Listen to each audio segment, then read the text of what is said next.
Politicians are a bit like used car salesmen. They're trying to sell, only that the product that they're selling is political ideas rather than used cars. And just like used car salesmen, they often oversell their products. They overplay their strengths and hide their weaknesses. So what can we learn from this analogy between politicians and used car salesmen? And how can we use it to make politicians more honest? And in particular, how can we use it to improve the standards of election debates, where politicians often distort the truth, evade questions, and use all sorts of other tricks? Well, suppose that you're faced with the following problem. A friend of yours is about to buy a used car, but she knows little about cars. And the salesman, he seems to be taking advantage of this by trying to sell her what you suspect is an overpriced car. Now the question is, what can you do to save your friend from getting conned? Well, the first thing that you need to do is to be really attentive to details. Because the salesman, he won't make it easy for you. He won't tell you any really obvious and blatant lies. He won't say, for instance, that the car is 2 years old if it's all rusty. Instead, he'll distort the truth in more subtle ways. He might focus on technical details which you know little about, for instance. And this means that you need to listen carefully and to listen to everything he says. You can't afford to just listen to the main points because he's going to try to sneak in subtle deceptions whenever you pay less attention. So being attentive to details, that will help you not to get fooled. But the real task was rather to help your friend not to get fooled. And to do that, you also need to persuade her. You need to be able to show her that the problems that you found with the car are as serious as you think they are. And to do that, you need to present these problems in a striking way. It must be salient to her that the salesman is trying to fool her. Now let's switch to politics. Let's replace the used car salesman with a couple of politicians at an election debate. And let's replace the dodgy used car with a couple of more or less dodgy political ideas. And let's replace your friend with the voters. Now you play the role of the media, and your role is to help the voters not to get fooled by the politicians. Now, this is, of course, a much more important problem than the problem of dodgy used car salesmen, because political debates, they influence the decisions of the voters. And this means that if the information that voters get from watching political debates is systematically misleading, they might end up buying the political equivalent of a dodgy used car. And that would have very negative consequences for the country and its future. So you see, it's very important that we help the voters not to get fooled by politicians. Now, how would you do that? Well, again, you need to be really attentive to details. Because just like used car salesmen, politicians normally refrain from the most obvious and blatant lies. They won't say that we're in a recession if we're having 4% growth, for instance. Instead, they'll be more devious. They'll make exaggerated claims, especially on areas that the voters don't know that well, and they'll evade questions that they're uncomfortable with. They'll make fallacious arguments, arguments which seem valid but aren't, and they'll use all sorts of other tricks. So this means that you need to be really attentive indeed. You have to know the facts so that you're able to call out any false claims, but you also have to watch out for fallacies and evasions. But again, this is just the first step, because the real task was not for you personally not to get fooled, but rather to help the voters not to get fooled. And in order to do that, you also have to present these falsehood, the evasions, and the fallacies in a striking way. You have to be emotionally engaging without giving up on the clarity. Now, how do today's media succeed at doing this? Well, the hosts leading the debates are normally quite passive, I would say. They do call out the most obvious falsehoods, but politicians normally get away with deceptions which are less noticeable. But there is another kind of media that does better, namely independent fact-checkers. They check whether politicians' statements of fact are true or false, and then publish the results on their websites. Now, these fact-checkers, they certainly are more attentive to details than the hosts leading the debates. Still, there are two things that I miss from them at present.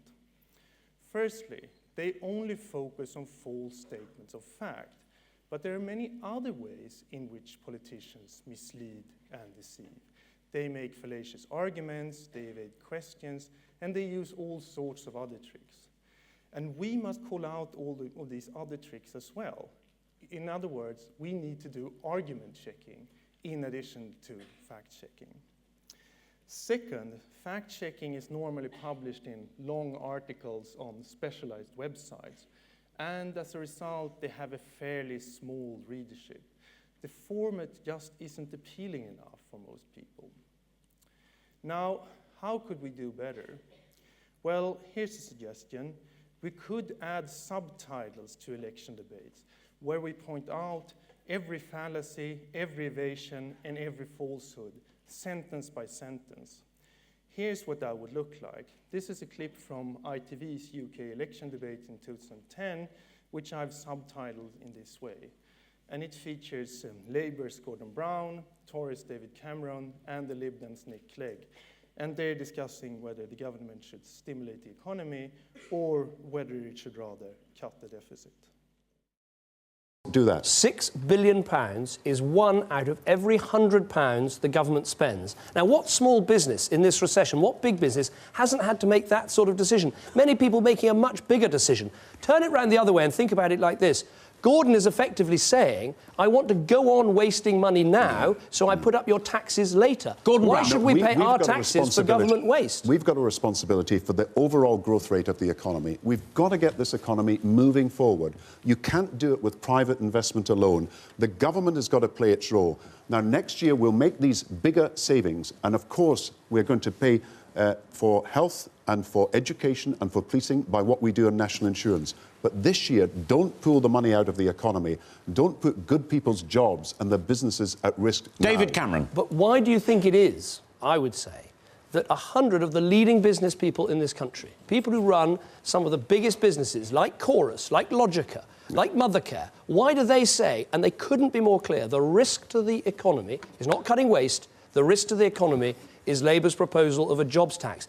Gordon Brown, on that specific point. Thank you. Why do they say it? The risk to the economy is this year, and every country, America, the rest of Europe, including Britain, is saying we've got to make sure we invest in the economy this year so that we can have the growth we need. Now, pull out the money, and you've proposed it at every point during this recession.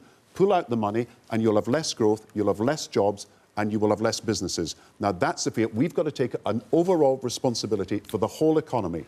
But all I would say is this argument, I think, just doesn't address the fundamental issue. There are going to be big things over the next few years, and neither of them will come clean on this with you, that we simply can't afford to do. Trident, I don't think we can afford it.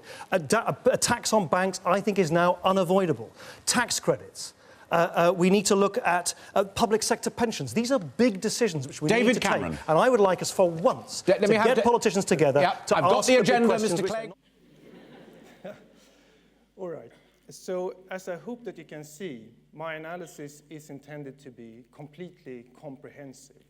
Unlike standard fact checkers, I don't just point out false statements of fact, but I also point out whenever Brown or Cameron or Clegg makes a fallacious argument, or when they don't make any argument at all for their views. So this means that my subtitles are just as detailed, as I said, that we have to be when we're helping the voters not to get fooled by politicians.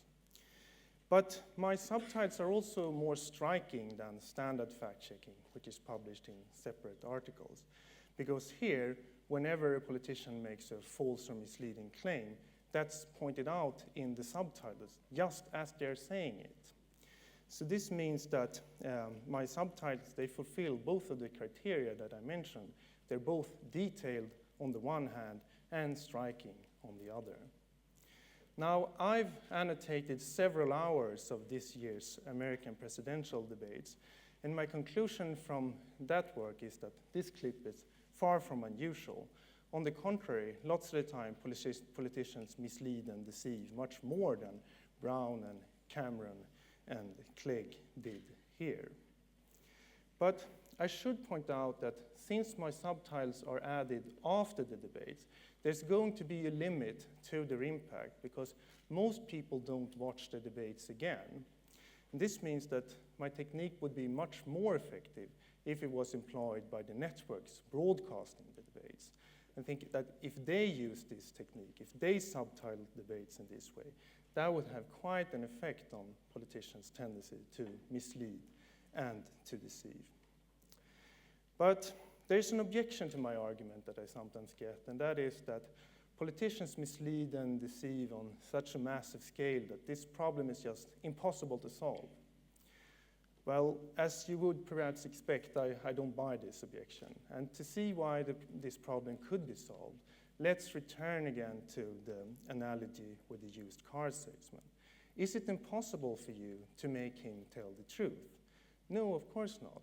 You just have to point out all of his tricks in a clear and firm way, and he'll soon realize that he has no choice but to tell the truth. It's the same way with politicians.